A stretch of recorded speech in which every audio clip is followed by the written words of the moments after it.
¿qué tal? ¿Cómo les va? ¿Cómo andan? Muy buenas tardes, muy buen provecho. Si es que todavía se encuentran con los sagrados alimentos, los saluda Luis Octavio Valtierra, conductor de este espacio titulado Entre Empresarios, que se transmite los lunes, como ustedes pueden darse cuenta, en un horario de las 4 de la tarde a 5 de la tarde por Canal 8 Heraldo Televisión. Como bien saben, todos los lunes tenemos una cita para platicar con nuestros invitados, quienes nos cuentan cómo fue esta incorporación y esta trayectoria y esta trascendencia en el mundo de los negocios, las historias detrás del empresario, detrás del emprendedor y unos minutos de charla entre amigos, la cual esperamos ustedes la disfruten como nosotros la disfrutamos cuando estamos aquí platicando entre empresarios. En la silla del día de hoy, a diferencia de las semanas, como ustedes sabían, venimos haciendo una entrega de una cápsula que da la intro de nuestro invitado. Hoy cambiamos nuevamente el ritmo y bueno, el día de hoy traemos a un invitado para que nos hable sobre temas de marketing en el entendido que el marketing es muy horizontal y toca temas desde el marketing tradicional, el marketing digital, pasando por el 1, 2, 3, 4.0 y más versiones. Así que hoy, queridas y queridos, quiero dar la bienvenida a este programa a mi querido amigo Julio Gómez, CEO de CocoFact, una empresa especializada precisamente ¿en qué? En marketing. Mi querido Julio, bienvenido a Sin Duda, bienvenido a Entre Empresarios. Ya me estaba yo tropezando con otro programa que no hay que mencionar. Ese otro programa que se llama Sin Duda, #asesórate, que se transmite, por cierto, todos los martes, si no sabías. Lo he visto. Muy bien, mi querido Julio Gómez, ¿cómo estás? Muy bien, ¿y tú? Bienvenido. Julio Gómez, vida y obra, ¿cómo llegó a ser el empresario? ¿En qué momento te llamó la atención los negocios? ¿Qué estudiaste? ¿Desde dónde nos quieres contar? Híjole, donde tú quieras, porque te puedo contar historias desde... En algún momento iba a ser sacerdote. Canijo. Eso. ¿Ese es true story? Es en serio. Cuando yo iba terminando la secundaria, en algún momento dije, voy a ser sacerdote, pero porque mis papás me habían metido a una escuela católica. Entonces te van involucrando y tú te vas llevando. Me gustaba en ese momento y dije, voy a ser sacerdote. Pero ¿nacido en Ciudad de México? Ciudad de México. ¿Sureño? ¿Asumo? No, norteño, fíjate. Ajá. Norteño, nací en Lindavista. Ok. Y después ya me fui migrando y ahora estoy más o menos en el centro. ¿Y qué salió mal que no te dedicaste a la vida del Señor? No, después quise ser doctor. Ajá. Ahí sí ya iba en serio. Hice prepedéutico. Ok. Previo a la universidad. Después en la preparatoria digo, necesito entrar, hago el prepedéutico. Haces área 2. Área 2, y digo, voy a ser doctor. Pasan cosas en mi casa, se divorcian mis papás, hay que trabajar. Mi mamá me consigue un trabajo y entro a trabajar a un periódico. Entonces digo, me gusta. Siempre fui muy inquieto, todo lo iba agarrando y lo iba probando y digo, me gusta esto. Y se me fue dando el tema del periodismo. Okay. Se me fue dando y ejercí periodismo, estudié periodismo, acabé la licenciatura en periodismo y ejercí periodismo 8 o 9 años. Según yo, en la Carlos Septién. Carlos Septién, exacto. Okay. Me daba mucha libertad la Carlos Septién porque eran 4 horas, ya trabajaba en el periodismo, me era muy fácil la escuela. Entonces, casi lo que publicaba en el periódico lo entregaba en la escuela y pasaba. Entonces, iba bien. La verdad es que donde aprendí realmente fue en la calle. O sea, el periodismo lo aprendes ya ejerciéndolo correctamente, pero estudié periodismo. Calzándose las botas. Exacto. Menos zapatos y más botas. Exacto. Pero entré en el periodismo y yo no sabía, digamos, en dónde iba a entrar y entré en el ámbito financiero. Okay. O sea, en el ámbito financiero me tocó cubrir Cámara de Diputados, temas económicos, Banco de México, me tocó el tema del FOBAPROA, entonces me fui empapando con el tema financiero. En algún momento dije, no, de periodismo, no es que no la vaya a hacer, me iba bien, publicaba en Primera Plana, o sea, me iba bien, pero en realidad en términos de negocio y de dinero decía, no me encanta, ¿me explicó?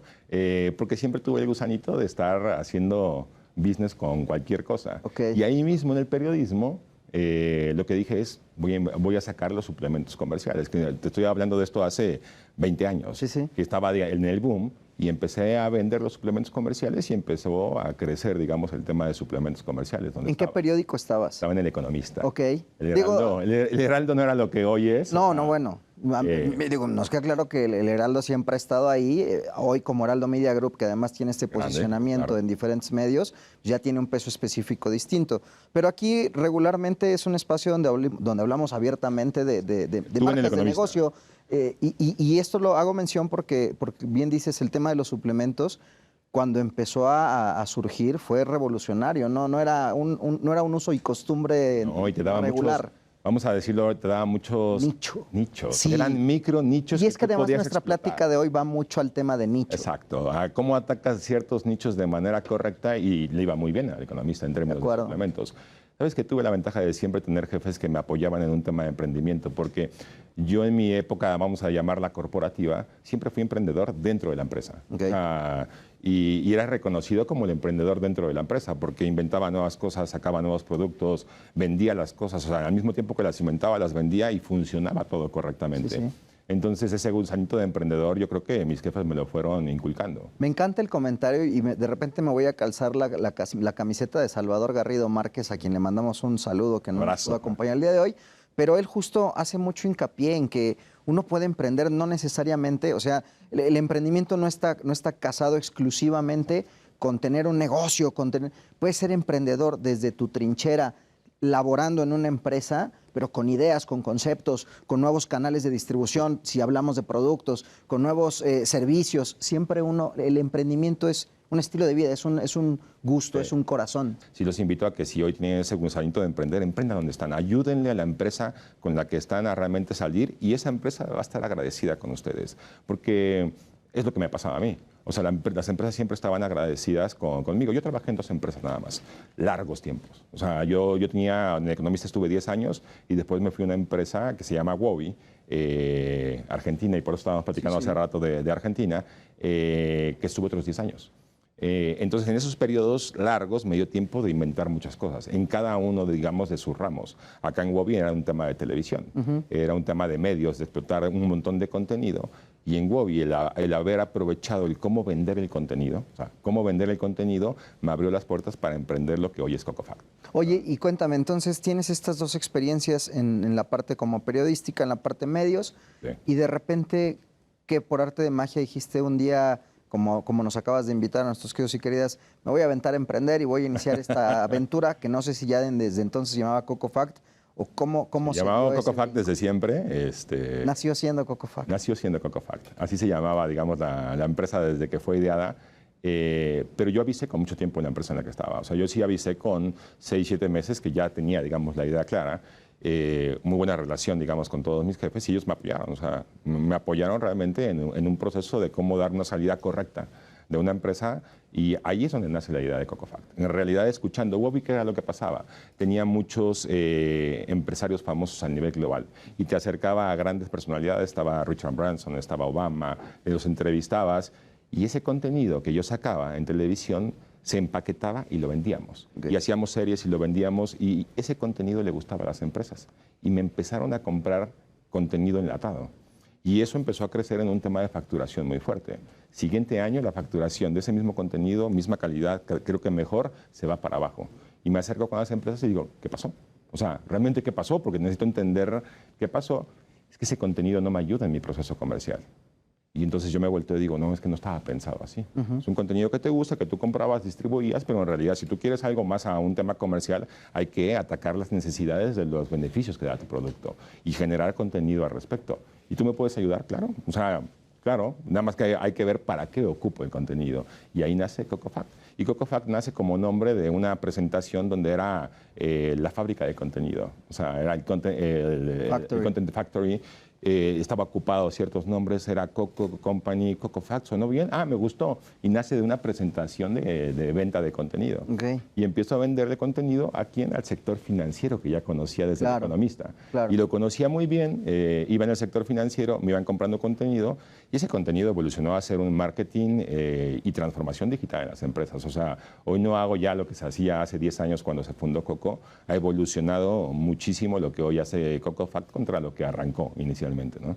Cuando arrancó, ¿cómo arrancó? ¿Qué tipo de contenido era? Porque digo, ya de alguna manera, y a lo mejor valdría la pena bajar algunos conceptos, hablando de marketing tradicional, de marketing como muy, muy directo, el marketing directo de pronto puede ser invasivo, inclusive puede ser no necesariamente cuantificable. que era de alguna manera lo que, si te estoy entendiendo bien, lo que hacían con estos clientes que de repente ya no veían sus esfuerzos manifestados en ingresos.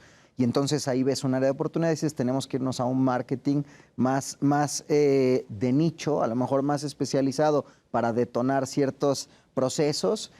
Pero ¿cómo empieza entonces? ¿Cómo son estas primeras entregas en Coco? No, en Coco lo que hacíamos era entrega de contenido en cualquier formato que quisiera la empresa, pero sobre todo pensado en dónde va a vivir ese contenido. O sea, si va a vivir para un proceso comercial, entonces es un contenido diferente. Si es para un proceso de marketing, entonces el contenido tenía que ser diferente. Porque la persona cuando está solucionando sus problemáticas, ¿qué haces cuando tienes una problemática y no sabes y no tienes a quién preguntarle? Abres el señor Google y le preguntas. 100%. Y nosotros lo que hacíamos en ese entonces era tratar de indexar. Se sigue haciendo muy bien. Es muy funcional, es muy rentable, pero empezamos haciendo meramente contenido. Y a veces, ¿sabes qué?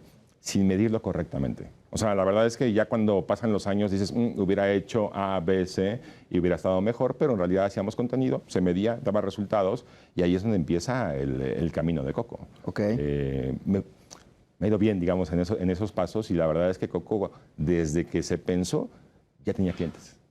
Y eso para mí en términos de emprendimiento fue muy bueno, porque a nivel de inversión, vamos a decir, para poner la empresa, nació fondeada por el propio cliente. Claro. El cliente dijo, sí quiero los servicios y empezó a comprar y fue un crecimiento bastante rápido en términos de cómo se iba posicionando Coco, ¿no? ¿Y en un inicio 100% enfocado a la parte financiera o también tenías otras cuentas? Tenía otras cuentas. Yo después me fui haciendo más de nicho. Y es lo que tú contabas ahorita, ¿no? Pero tenía empresas que quisieran el contenido. O sea, pero curiosamente, como mis contactos venían desde el economista en el sector financiero, naturalmente se fue haciendo de nicho Coco. Y hoy trabaja en un sector que es, vamos a decir, de negocio B2B. Vamos a llamarlo así. Sí, mucho sector financiero. B2B entendiendo que es negocio a negocio. Negocio a negocio. Business to business. Exacto. Yo trabajo para empresas que su servicio es venderle a otra empresa. Y ese es un marketing más largo, es más extenso. De acuerdo. Tuve el proceso comercial, por ejemplo, en la venta de una consultoría. Es un proceso largo. Y ese proceso largo te permite atacar a tu usuario en muchos puntos de contacto. Y te da la facilidad de hacer un marketing, sí, más extenso, pero sobre todo que puedes medir. Y hoy, a diferencia del principio, medimos absolutamente todo. O sea, se ve un cliente hasta por dónde llegó, qué impactos tuvo, en qué momento entró ventas, en qué momento entró marketing otra vez. Puedes hoy realmente ver un proceso de transformación digital en 3 áreas que son claves en las empresas, que es marketing, el equipo de ventas y el equipo de servicio al cliente. Me encanta el comentario porque en el mundo de los servicios, que por ejemplo en la parte financiera, salvo los plásticos, la tarjeta de crédito, que pues es como el producto por excelencia y el de más movimiento, el de más rotación, y que ese a lo mejor será probablemente un tanto más sencillo cuantificarlo, pero en el mundo del servicio y sobre todo servicios que son muy especializados, en algún momento me hablabas que ibas a una cartera de clientes premium en el sector financiero. Cuantificar esos esfuerzos es todo un reto. De hecho, hasta hace no mucho, yo tenía en mente que es casi que imposible cuantificar tal volumen de esfuerzos, porque sacas una campaña de publicidad, pero además generas contenido en tus redes sociales, en tu página web, en muchos canales, y poder concentrar todos esos esfuerzos al embudo de venta, o ya no digas de venta, a la generación de leads. Demanda, vamos a llamarlo. Es complicado, ¿no? Es complicado. Mira, las empresas, siento, hay estudios que lo comprueban, estamos pasando una crisis de desconexión. Y es complicado por esto, y déjame a ver si logro hilarlo correctamente. A partir de la pandemia, ¿qué es lo que pasó? Todas las empresas se quisieron meter rápido a un tema digital, vamos a llamarlo digitalizado, Sí. y compraron muchas herramientas en ese momento. Y cada área de la empresa compró herramientas separadas, ¿vale? ¿Qué es lo que pasa cuando tú quieres estructurar correctamente y, como tú dices, medir todo el ciclo de vida de un usuario? El pasar información entre tanta herramienta impide que realmente puedas crecer, porque no tienes data confiable. Y eso pasa por tener a veces mucha tecnología. Ejemplos, o sea, ¿de cuáles herramientas podríamos estar hablando? Fíjate, o sea, tú puedes dividir en 3 ejemplos. Vamos a pensar en las operaciones de marketing. El equipo de marketing, que su misión es traernos y atraer y seducir a ese posible prospecto, dejárnoslo calificado y pasárselo al equipo de ventas. En ese proceso puede usar hasta 6, 7 herramientas. Y ahí métele, si quieres, hasta el Excel, donde realmente puedo tener mi WordPress, puedo tener Typeform para cachar mis formularios, puedo tener mi sitio web en otra plataforma, mi automatización la hago con otra plataforma, no se hablan, conecto con Zapier en medio. Entonces, si te das cuenta, ya esa pequeña operación, que es una parte de todo tu proceso del ciclo de vida, ya está entorpecida porque ya tienes 5 herramientas aquí. Ahora vamos a ventas. Oye, ¿cómo le pasas ese contacto a ventas? Y ahí hay un tema crítico, porque también es de tecnología. ¿En qué CRM operas? ¿Cómo tienes estructurado tu CRM de manera correcta? Y entonces, ventas ocupa otras plataformas. Dice, correos electrónicos masivos los voy a enviar por aquí. Voy a operar esto quizá en Salesforce, que no entiendo mucho, pero ya, por lo menos tengo donde cargar la información. Ay, necesito llamadas, ¿y dónde tengo esas llamadas? Pues bueno, necesito conectar algo con eso. Ya el propio ventas, si te das cuenta, ya tiene más herramientas. Otras herramientas. Entonces, cuando tú quieres medir todo, digamos, ese proceso, te impide el tantas herramientas medir un ciclo correcto. Y hay muchas herramientas que podrías ocupar para poder hacerlo de manera correcta. Sí se puede medir, se puede, digamos, medir correctamente. Es complicado. No, si la empresa está dispuesta a realmente cambiar en algunas ocasiones procesos para vivir una transformación digital en áreas de servicio dentro de su empresa. Ahora dime una cosa, porque yo lo que visualizo de entrada en tu negocio es que te enfrentas en el día a día con 2 escenarios y lo veo desde esta forma. El empresario que digamos ya es el consolidado, que viene desde hace 30 años, probablemente 20, 30 años al frente de su negocio, que no necesariamente es de una generación digital, claro, y que este mundo y esto que acabas de contar, me estás hablando en chino-japonés, claro, y demuéstramelo. Y tienes al otro que seguramente de manera nativa, claro, promotor de... conoce y porque las herramientas incluso las utiliza de manera didáctica, ya ni siquiera profesional. O las usó didáctica y hoy las usa profesional y en cuanto le dices 3 o 4, ya te caché, perfecto, vamos, órale, ya te caché, vamos a hacerlo. Okay. Pero el otro... ¿Cómo lo persuades? ¿Cómo lo evangelizas? Hace rato hablábamos la palabra. ¿Cómo lo evangelizas? Sí, ahí es un tema más de plática correcta con los empresarios en términos de a qué le tengo miedo o qué te gustaría medir en tu éxito. Ni siquiera preguntárselo así porque capaz que no lo sabes, sino más bien tratar de ir cachando en dónde están esos temores que él tiene. Y yo lo que hago es, esos mismos temores se los paso a una demo presentación en tecnología correcta para que él lo vea. O sea, ese es mi modo en cómo yo trato de atacar a ese empresario que hoy, naturalmente, por la historia que tiene, le da miedo ese tema de digitalización. Yo no trato de forzar a decir, bueno, entonces, pues me voy, ¿no? Yo lo que trato es de escuchar, identifico cuáles son sus puntos de dolor y lo que hago es, por atrás, voy cargando todo lo que es su punto de dolor y a veces le enseño casi la implementación hecha. Mira, funciona de esta manera, tú vas a tener como valor A, B, C, ve tus reportes correctamente, no te preocupes por la operación porque no tienes que operar tú, tu equipo sí, pero tú tienes tus reportes correctos y cuando ellos empiezan a ver ese valor, dicen, explícame más, o sea, explícame más. Y mi labor hoy en Coco es sentarme con ellos para tratar de abrirle paso a mi equipo de que pueda tener implementaciones correctas de tecnología, transformaciones en marketing, transformaciones en ventas, ayudando que con los empresarios vayamos entendiendo hacia dónde vamos. Sobre todo, ¿sabes qué? ¿Cómo los impactas a ellos en el ingreso? Si ellos ven que marketing, su operación, trabaja bien y ayuda al ingreso de la empresa, su visión empieza a cambiar.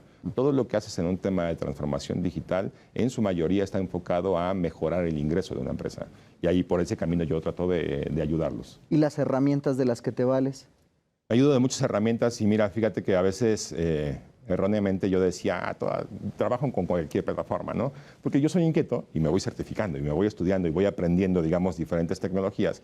Pero lo que sí es que hay herramientas de base que tú deberías de tener y una herramienta de base que deberías de tener, desde mi punto de vista, es HubSpot. HubSpot para mí me cambió, digamos, la percepción a partir de que ya no es nada más una herramienta de marketing automation. Ya no es una herramienta, como dicen, funciona bien en pequeñas y medianas empresas. Hoy nosotros instalamos HubSpot en grandes empresas y da el ancho de banda para poder medir justo quitar herramientas que igual son innecesarias y en una sola herramienta tener todo tu ciclo de vida, desde marketing, ventas, servicio al cliente, venta cruzada. O sea, ¿cómo hago venta cruzada y cómo vuelvo a incrementar mi ingreso? Y HubSpot me ayuda. ¿Qué me encuentro mucho en el camino también? Me encuentro empresas que en marketing ocupan HubSpot y ocupan Salesforce en la parte de ventas. Se hablan a la perfección, se pueden unir, se pueden conectar y no pierdo información, la que tú me decías. No pierdo información con estas dos, no pierdes información. Entonces, si ya tienes un CRM, a veces analizo ¿vale la pena cambiarlo? ¿Cómo está su estructura de información? Antes de yo proponer realmente alguna otra herramienta. Entiendo. Oye, pues mira, lastimosamente el tiempo es corto, se nos va a ir volando y de hecho ya estamos muy peligrosamente acercándonos a la recta final. No quisiera dejar de hacer el ping-pong de negocios contigo, que es esta suerte de palabras para ir sacando lo primero que te viene a la mente. Hobby favorito.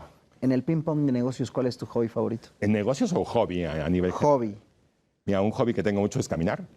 Y uno que me encanta es volar drones. Volar drones. Volar drones me gusta. Es un hobby que voy aprendiendo, me gusta y te encantan las tomas que haces. ¿Y lo estás haciendo también ya a nivel profesional para algún entregable? Algo? No, es mío. ¿Para ti? Sí, ese es mío, para mí. Ahí tengo guardado un montón de videos. En algún momento los sacaré y empezaré a editarlos, pero me gusta en los viajes ver una perspectiva desde el dron. Increíble. En el ping-pong de negocios, una persona que admires, puede ser cercana, o sea, de tu círculo inmediato, o puede ser lejana, que digas un empresario, un líder de opinión. Me gustaba a nivel de marketing, por ejemplo, mucho las conferencias de Kevin Roberts. Transformaba a las personas cuando yo lo escuchaba hablar, se subía al escenario, para mí era una cosa impresionante. Kevin Roberts, él trabajaba en Saatchi & Saatchi, era el CEO y me impresionaba verlo en conferencia. En Webia, digamos, aprovechaba y tenía eso.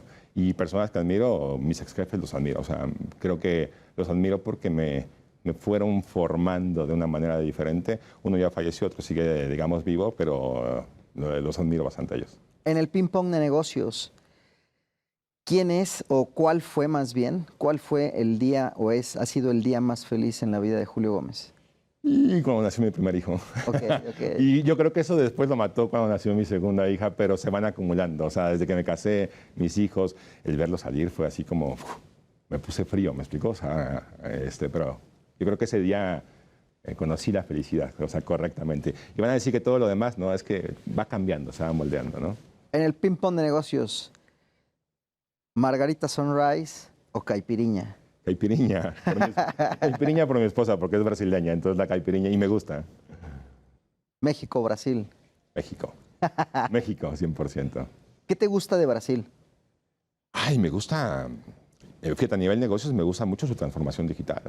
Está evolucionado en un término de mercado de pagos. O sea, la última vez que fui, hace un año, me estacioné, ya sabes, viene el viene, muy parecido de México, y yo acababa de bajar del aeropuerto. No traigo, no traigo. No te preocupes, págame con un Pix.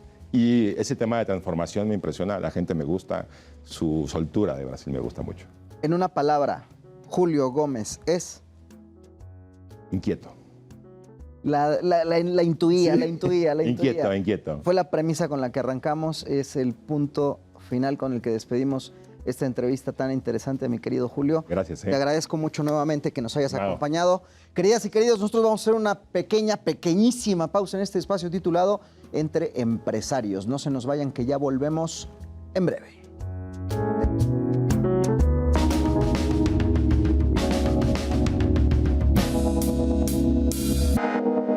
Asesórate. Asesórate. Asesórate. Asesórate. Asesórate. Asesórate. Asesórate. Asesórate. Asesórate. Asesórate. No nos cansaremos de decírtelo. Asesórate. Garrido Licona. Asesoría fiscal, legal, financiera y de negocios. Visítanos en garridolicona.com. El outsourcing no es indebido y no ha desaparecido. Hoy se le conoce como servicios especializados. Lo que es indebido es que tú o tus proveedores no estén correctamente registrados ante la autoridad y no cumplan con los requisitos establecidos. Esto puede traerte consecuencias fiscales, legales e incluso penales. Evita riesgos innecesarios. Contáctanos. GL Working. Working for you. www.glworking.com.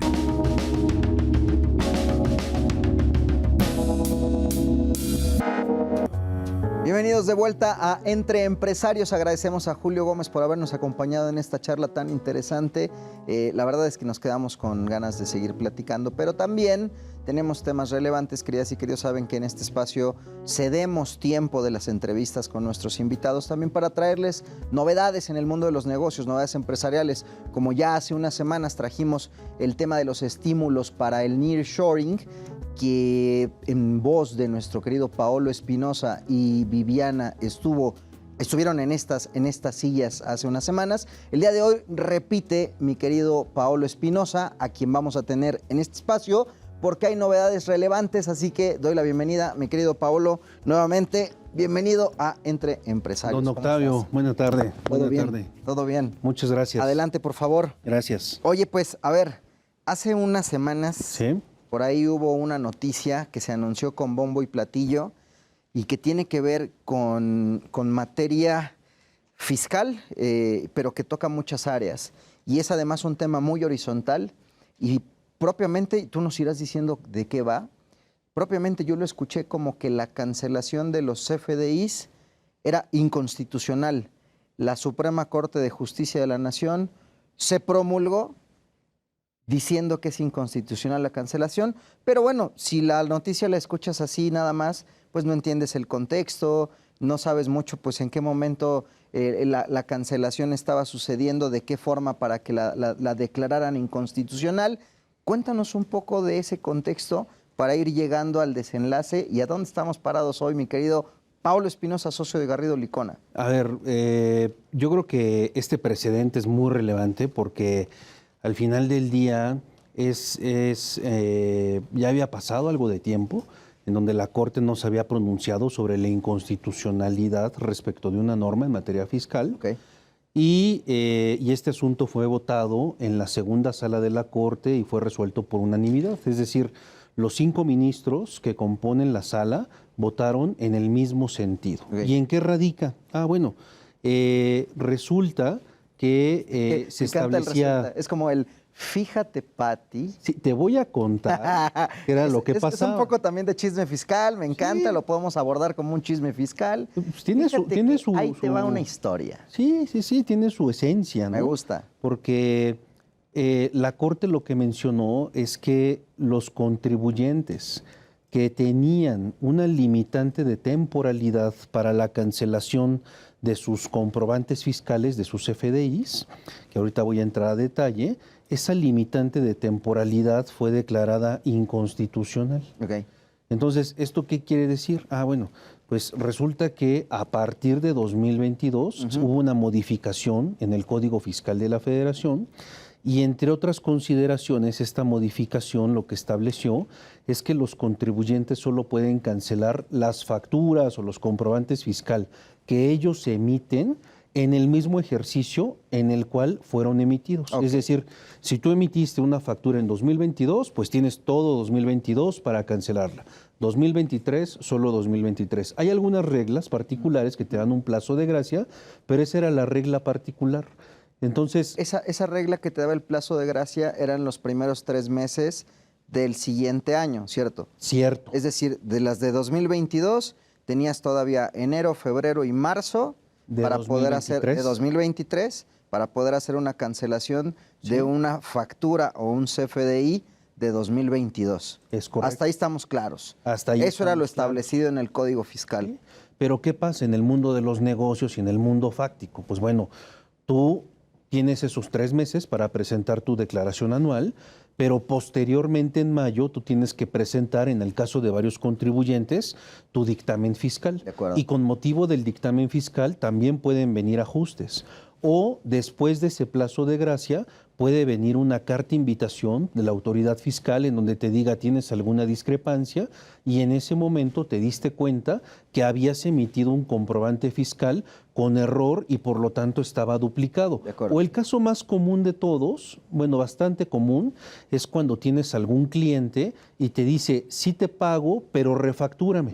Entonces tú le emitiste la factura en diciembre, ya estás en mayo o en junio y resulta que ya no puedes cancelar el comprobante del pasado y tú quieres que te pague, pues le emites ese nuevo comprobante y ahí tienes que vivir con 2 comprobantes fiscales que te pueden originar muchas consecuencias adversas, desde una duplicidad de ingresos hasta que esa base ficticia te forme parte de tu PTU o que por esa discrepancia te lleguen auditorías, cancelaciones de sellos digitales, te quiten la opinión de cumplimiento positiva, pero lo que sí está tipificado en ley es que si cancelas de forma extemporánea, entonces la autoridad te puede multar con una sanción del 5 al 10% del monto de tu comprobante fiscal. Ok. Entonces, cuando llega a la Corte estos asuntos con diversos Déjame pararte ahí, contribuyentes, sí, porque sí, sí. recuerdo un ejemplo que ya nos habías comentado en otro momento de cancelaciones de ejercicios anteriores, que de pronto por duplicidad, por error, vamos a ponerle typo, por un taipazo, Sí. por no decirle enjazo, ¿Sí? se te fue un CFDI duplicado, lo emitió alguien de tu equipo mal y resulta que sobre ese supuesto tampoco podías cancelarlo ya, los de ejercicios pasados. Es correcto, o sea, eso es un caso muy común y hace patente el ejemplo que pones, que tú no estás planeando fiscalmente, De acuerdo. no estás buscando un beneficio. No hay dolo. No hay dolo, es un tema de negocios, fue un error, es bastante común y tu error es exponencial en la medida en la que tienes más clientes o esos clientes requieren más facturas. De acuerdo. Y el hecho de que haya una disposición que te diga solo puedes cancelar en el ejercicio en el que lo emites, pues realmente afectaba tus derechos. De acuerdo. Y es ahí en donde llega la Corte y menciona, es que esa limitante es inconstitucional. Y si te pones a pensar desde un punto de vista no jurídico, sino económico, financiero, contable, pues esas personas que obtuvieron el amparo, realmente lo que está diciéndoles la Corte es, te permito cancelar algo que nadie te va a pagar. Entonces, ¿qué tiene eso de beneficio? Nada, es nada más colocarte en una situación real de negocios sobre el aumento de lo que decimos los abogados de tu haber patrimonial. Déjame preguntarte algo, porque ahí ya me vienen varias dudas. Yo tengo el entendido de que la plataforma per se no te prohibía cancelar. O sea, sí te permitía cancelar, pero te mandaba una alerta, te mandaba un aviso, ¿cierto? Eso es cierto. Resulta que hasta el día de hoy, a pesar de existir una restricción en el código, ya en el mundo fáctico, cuando tú pides una cancelación de un ejercicio anterior, la autoridad fiscal y el portal del SAT sí te permiten llevar a cabo la cancelación, pero, y aquí te puedo decir, resulta, ¿no? que en ese acuse que te emite el SAT, te advierten de dos cosas. La primera es que tu cancelación la realizaste en una fecha posterior a lo que te exige la ley fiscal, en concreto el Código Fiscal. ¿Por qué? Porque ya pasó del ejercicio más el periodo de De gracia. acuerdo. Y además te manda un acuse de recibo en donde te dicen el mejor de los escenarios, sí te permito la cancelación porque tu cliente la aceptó, pero yo a ti te puedo multar con una sanción del 5 al 10% del monto del comprobante. Lo que ya nos decías recién. Pero ya te lo ponen por escrito. No han llegado esas multas, pero ya te lo advirtieron. Y entonces dices, bueno, sí me dejan cancelar, pero por otro lado me advierten de la imposición de una multa. Entonces, ¿sí me dejaste o no me dejaste? De O acuerdo. sí me dejaste, pero con un castigo. Sí. Sí me dejaste ir a la fiesta, pero ya no entras a la casa, ¿no? Entonces, ¿sí me dejaste o no me dejaste? Ahora, hablas una palabra clave, amparo. Asumo que sobre estas bases y en 2022 o en el ejercicio en el que se determinó que ya no podías cancelar CFDIs de ejercicios previos, sino hasta el ejercicio corriente y bla, todo lo que ya platicamos, Sí. hubo gente que dijo, no, espérame, esto no me suena correcto, me voy a amparar, ¿cierto? Sí, eso es correcto, eso es cierto.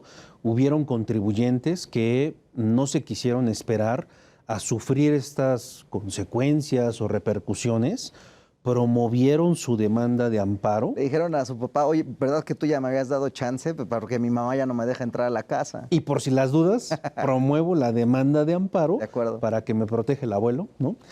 Y entonces la Corte emite a ellos que promovieron una demanda de amparo la inconstitucionalidad de esta porción del límite de temporalidad. ¿A qué se traduce? Bueno, imaginemos que estas empresas que promovieron su demanda y ya van a tener su sentencia, ellos tienen el Código Fiscal de la Federación, pero ese Código Fiscal es uno que nada más tienen ellos. Y cuando lo lean no va a tener esa parte en donde diga tú solamente puedes cancelar el CFDI en el ejercicio en el que lo emitiste. Esa parte va a estar tachada o de plano va a estar arrancada por parte del código, que es lo que los abogados decimos, se te desincorpora de tu esfera jurídica esa porción normativa.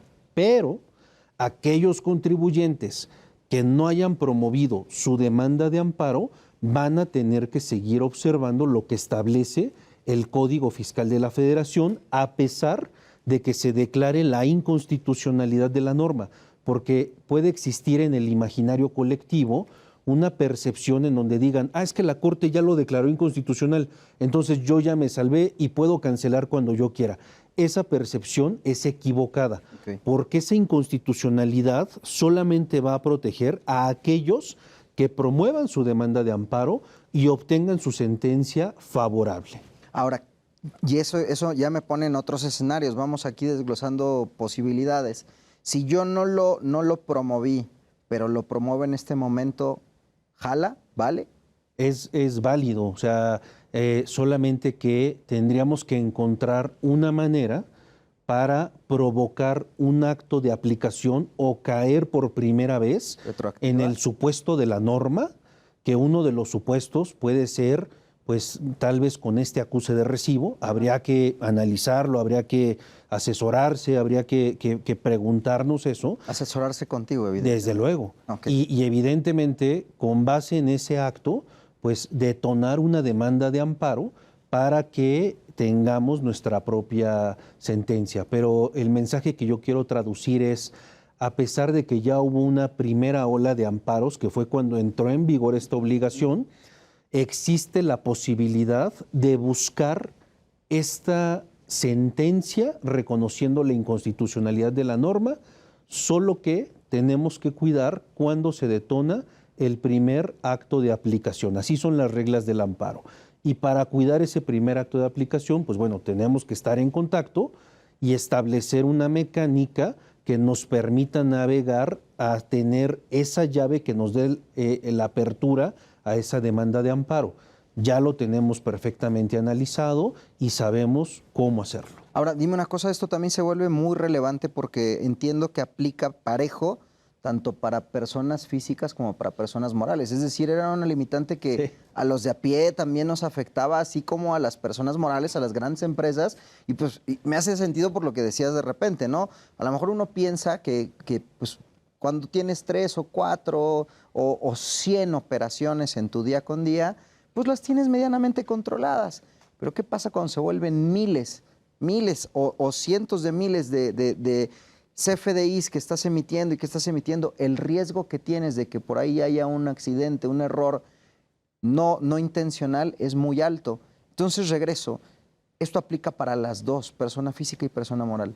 La ley no distingue, no discrimina, agarra parejo. Evidentemente las personas morales tienen un plazo de gracia menor porque presentan su declaración anual en el mes de marzo. En cambio, las personas físicas la presentan después. Pero al final del día, si a ambos contribuyentes o tipos de contribuyentes se les va el plazo para cancelar sus FDIs, los dos tienen la misma restricción. Y nos hemos encontrado en la práctica, tú mencionabas algo sumamente relevante.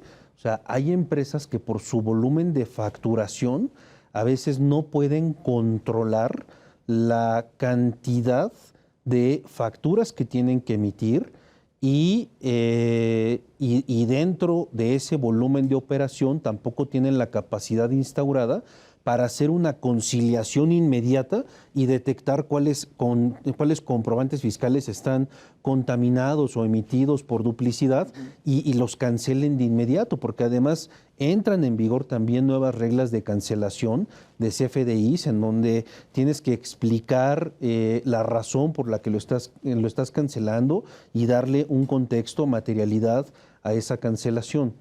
Entonces, pues vaya, al final del día yo estoy seguro que son muchas empresas las que tienen esta situación y también en México hay muchas empresas que no han hecho esa conciliación de identificar CFDIs duplicados o contaminados en los últimos 5 años Y cuando hoy en 2023 o en 2024 realicen esa conciliación, se van a dar cuenta que tenían CFDIs que tienen que cancelar y que pertenecen a ejercicios anteriores, e invariablemente los va a atrapar esta disposición, y ahí es donde se van a detonar la segunda y última oportunidad para acudir a una demanda de amparo. Recién estábamos platicando con Julio, tú estabas aquí acompañándonos en el Sí. set de Entre Empresarios aquí en Heraldo. Justo hablábamos temas de tecnología y me voy para atrás en la conversación sobre tecnología, porque muchas empresas hoy por hoy nos hemos encontrado con empresas que para hacer esta conciliación la hacen de una manera muy manual, muy mecánica, pero donde todavía involucra a una persona de por medio. Cuando ya hay herramientas tecnológicas que te permiten un rango mucho más reducido, por decir nulo, de equivocación, y poder ir reduciendo los riesgos, porque al final del día es eso, es el riesgo. Pero sobre estas bases te pregunto, ahora que estamos hablando de esta posible luz para poder, digamos, tener esta factibilidad de cancelar los FDIs, yo pienso que viene de la mano con replantearnos cómo estamos haciendo la operación, el día a día de nuestro negocio, porque el reto no es menor y las multas, las sanciones, digamos que las consecuencias son muy altas. Desde luego, digo, yo estoy convencido que esta conciliación no puede ser una tarea manual, porque puede ser muy difícil, sobre todo en empresas medianas, grandes, inclusive pequeñas, aquellas que trabajan sobre todo con sector gobierno, porque a veces cuando estás trabajando con cierto tipo de clientes te dicen, mándame una factura y después redondéale, cámbiale el concepto, muévemela de mes, y es la misma factura por el mismo servicio, pero la estás teniendo que documentar una y otra vez con tal de que te la paguen. Entonces, toda esa tarea no puede quedar en una labor manual. Forzosamente, en muchas ocasiones tienes que contratar una herramienta tecnológica que te permita identificar lo más pronto posible estos FDIs que están emitidos con error o que están simplemente duplicados, para que tú no caigas en ninguna de estas sanciones. Pero sí se hace patente la necesidad de una herramienta tecnológica, aunque, como lo mencionaba a lo largo de la plática, existen ocasiones en donde no puede ser atribuible a ningún error y simplemente es una petición de alguno de tus clientes en donde te diga, sí te pago, pero refactura. Por una razón de negocio. Por una razón de negocios.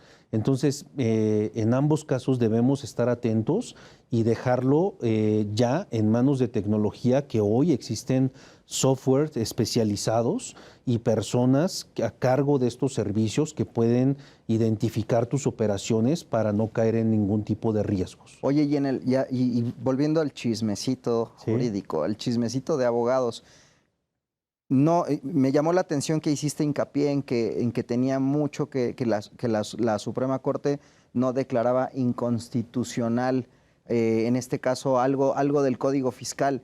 En el mundo legal, ¿qué se dice a partir de este hecho? ¿Es un parteaguas? Yo creo que sí es un parteaguas. Ha habido muchas discusiones en las leyes del impuesto sobre la renta, de la ley de IVA, en el propio código. Lo último que se declaró inconstitucional fue el envío de la contabilidad electrónica, que yo creo que todas las empresas convivieron con ese tema. Se consiguieron algunas suspensiones, pero al final esa inconstitucionalidad se subsanó. Pero yo creo que esto sí marca un parteaguas, sobre todo en aquellos medios de defensa y amparos, en donde realmente no estás pidiendo algo que te traiga un beneficio, como no pagar impuestos, como que te devuelvan impuestos o como diferir el pago de una contribución, sino es reconocer una justicia tributaria, y en este caso es el de que te dejen cancelar algo que nadie te va a pagar, que simplemente lo emitiste por error y estaba duplicado. Y lo que de este lado estábamos diciendo los litigantes era, pues es que no lo debes de amarrar un plazo de temporalidad, no debes de restringirlo, y en el peor de los escenarios debes de dejar que un contribuyente lo cancele durante los próximos 5 años, que coincide con un plazo de caducidad. Pero este parteaguas trae aparejado otros casos que están pendientes de discutirse en la Corte, que van a llegar allá tarde o temprano, como por ejemplo el de la compensación universal. Lo hemos tocado en algunos foros, en algunas entrevistas, radio, inclusive en este foro, y ese es otro amparo que va a tener que llegar a la Corte, y lo que estás pidiendo ahí es que tú como contribuyente no auditado cumplido tengas la posibilidad de aplicar la compensación universal de distintas contribuciones, como sí tiene el derecho hoy por una reforma también de 2022, el contribuyente que sí es auditado y es incumplido. Entonces ahí estamos peleando y haciendo valer una cuestión de igualdad, de equidad, razonabilidad legislativa, y este amparo goza un poco de esta misma naturaleza, en donde realmente si te dan el amparo no estás colocándote en un beneficio exponencial, porque lo único que estás pidiendo ante los juzgados y ante la Corte es que te dejen pagar con tu dinero, que es un saldo a favor, tus impuestos. Sí tienes un beneficio, porque ya no tendrías que ir a un proceso de devolución, pero es pagar con tu dinero tu obligación tributaria. ¿Qué tiene de extraordinario? Pues absolutamente nada, y más porque esta operación de compensación también puede ser auditada por la autoridad fiscal. Ese es el siguiente caso que viene para la Corte. Yo creo que aquí estaremos en unos 4 meses, 6 meses aproximadamente. ¿Es lo que estimas en el que tardará para que se pronuncie en este caso la Suprema Corte también sobre este caso de la compensación universal? Aproximadamente, Oye, más o menos. Me llama mucho la atención el tema que decías en algún otro, está muy claro, sin duda, #asesórate, que se transmite todos los martes igualmente aquí por Heraldo, pero radio. Sí. Nos decías que un piso parejo para contribuyentes y autoridad, toda vez que tú tienes la facultad de revisarme 5 años hacia atrás, y puede ser que encuentres errores de 5 años o de 4 años o de 3 que no me estás permitiendo arreglar. Y esto pues viene a poner ese piso un poco más parejo. Sí, digo, al final del día, tú cuando terminas tu ejercicio fiscal, presentas tu declaración anual, mandas una fotografía de tu situación fiscal, esa fotografía puede ser revisada en un álbum durante los próximos 5 años. Y resulta que si esa fotografía trae algún error y deberías de subsanarlo porque emitiste CFDIs de manera duplicada, lo que te va a decir la autoridad es que tienes una discrepancia fiscal. Te va a decir, oye, me reportaste 100, pero facturaste 200. Entonces, te va a dejar cancelar los 100 que son de remanente, pero te va a emitir una multa del 10% del valor del comprobante. Y si tu tasa efectiva a lo mejor es del 4%, pues ¿qué crees? Resulta que ya te costó más cara la multa que pagar impuestos. De acuerdo. Todo eso se valoró y llegó a la conclusión de ser inconstitucional, pero estabas expuesto. Y digo estabas, los que promovieron su demanda y ya tienen su sentencia. Pero los que no han promovido su demanda y no tienen su sentencia, siguen expuestos. Ok. Pues ahí está el mensaje muy claro, queridos y queridas. Paulo Espinosa, muchísimas gracias. Una reflexión final, digo, esta última fue excelente, pero no sé, ¿algo más que quieras agregar? Pues vaya, al final del día siempre vamos a estar atentos para traerles de primera mano temas novedosos. Hay que seguir teniendo una conducta fiscal impecable, y ante la complejidad de la regulación fiscal, yo siempre recomiendo que busquen asesoría de los expertos. De acuerdo. Pues muy bien, queridos y queridas. Paulo, muchísimas gracias nuevamente por habernos acompañado el día de hoy. Como lo prometimos al inicio de este bloque, traíamos un tema muy relevante que seguramente hoy para todos ustedes ya es más claro, gracias a nuestro especialista. Por mi parte, Luis Octavio Valtierra se despide de ustedes, les mando un fuerte abrazo y un fuerte beso. Esto es Entre Empresarios. Recuerden, tenemos una cita el próximo lunes en este mismo lugar, que es Canal 8 Heraldo Televisión. A las 4 de la tarde, de 4 a 5, los acompañamos con la comida. Los queremos mucho, les mandamos un fuerte abrazo. Chau, bye. De lujo.